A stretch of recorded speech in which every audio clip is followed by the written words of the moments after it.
Are we really ready?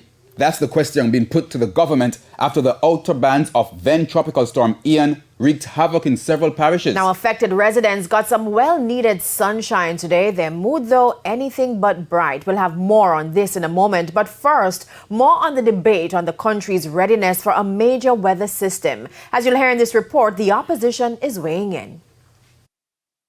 Parliament in session a day after heavy rains caused devastation in several communities in St. Catherine, Clarendon, Portland, and St. Thomas.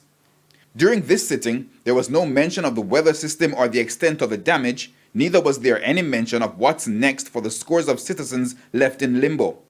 But hours earlier, at an NWC water truck handing over ceremony, Prime Minister Andrew Holness alluded to the crisis. I will be getting a full and detailed report later on, and I will make an address in Parliament as to the extent of the damage. Notably, he did not specify at which sitting of the House he would make the statement. Last week, when the country was placed on alert for what was then Tropical Depression number 9, this was Local Government Minister Desmond McKenzie. But to assure the country that we are prepared for any eventuality. The country did not get a direct hit, but the impact of Ian's outer bands was too much for the country's infrastructure. It's the first I've seen something like this. The water going through the church, sweep right through the church, going through the houses. I've never seen it like this before. So I ask the authority, pay some assistance to we now, man. We are human beings, you know. I don't believe that we were prepared, because preparation for me would go beyond just whether or not shelters were ready or whether or not shelter managers were ready. It would have to include whether or not our drains were ready. Opposition spokesperson on local government, Natalie Nita Garvey, says after speaking with a number of municipal corporations, funds for drain cleaning were still outstanding. We attempted to get a response from the local government minister, Desmond McKenzie, but were unsuccessful.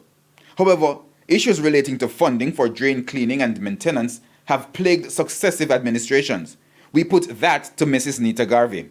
Generally, there has been an issue with drain cleaning over the years. And it is very clear to me that when each administration goes through this process, once the flood is over, once the hurricane is over, then everybody goes back to being complacent. And the truth is the people out there are the ones who are suffering. I'm not saying that everything could have been done, but certainly the municipal corporations were not prepared for drain cleaning at this time. Questions too about the National Works Agency's role in the maintenance of drains across the country.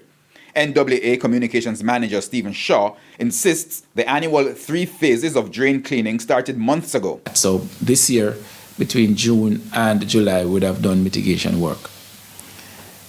We do during and we do at the back end. But experts say drain cleaning is not the only issue. Those issues we will explore in part 2 tomorrow.